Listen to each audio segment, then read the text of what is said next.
This book was a present sent to me by God Himself. I want to read it again and again and again and again and absorb its wisdom.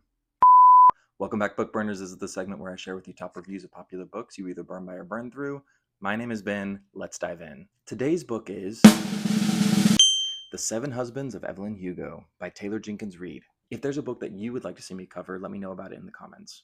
With an overall average of 4.4 stars on Goodreads and 3.7 million reviews, let's jump in with the 1 star. Kelly says, as I write this book has a higher rating than The Catcher in the Rye, a higher rating than The Color Purple. It's rated higher than, hold on to your hats, both The Great Gatsby and To Kill a Mockingbird. Yes, you read that correctly. This book is what would happen in the dark of the night at Barnes & Noble if the worst romance novel in the store brushed up against Elizabeth Taylor's autobiography, and those two books somehow had a book baby. I recommend you read this awful thing, only so you can honestly give it the 1-star rating it deserves. 2 stars. Melissa says, there's no doubt that Reid is a talented writer. Her prose is powerful and keeps the reader engaged throughout. Parts of the storyline, however, come across as preachy about LGBTQ relationships. The main character doesn't care who she lies to, cheats on, hurts, or even covers up a murder for if it means being true to herself, quote unquote. Let me be clear here. I have no problem reading books featuring LGBTQ themes and relationships. I just feel like the synopsis gives no clues as to what the book is really about. Unless future readers get blindsided, I think it's fair to give a clear warning. If you have to resort to subterfuge to get readers to pick up a book, then why get mad at someone who points that fact out to others? 3 stars. Tatiana says, nobody else noticed how superficial everything is in this novel? Relationships, emotions, portrayals of race and queerness?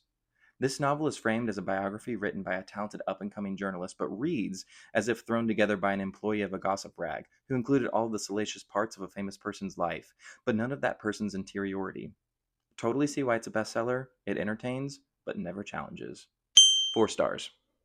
Brooke says, TJR's exquisite prose and nuanced characters invite readers on an unforgettable journey, challenging them to reflect on the true cost of fame and the enduring power of authenticity. With its gripping narrative and rich historical detail, this novel transcends its genre, leaving a lasting impression on all who have the pleasure of delving into Evelyn Hugo's captivating world. This story made me laugh, it made me cry, it made me angry, but I adored this book and these characters with my whole heart. I can't wait for the Netflix adaptation. My heart is going to be broken all over again, and I'm so ready for it. 5 stars.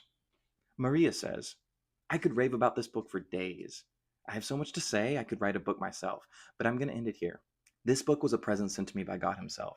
I want to read it again and again and again and again and absorb its wisdom. It doesn't matter if you don't read historical fiction or adult, pick this book up. You will not regret it one bit. So there you have it. Those are some of the top reviews of The Seven Husbands of Evelyn Hugo. Let me know what you thought about the book in the comments and tell me which one I should cover next.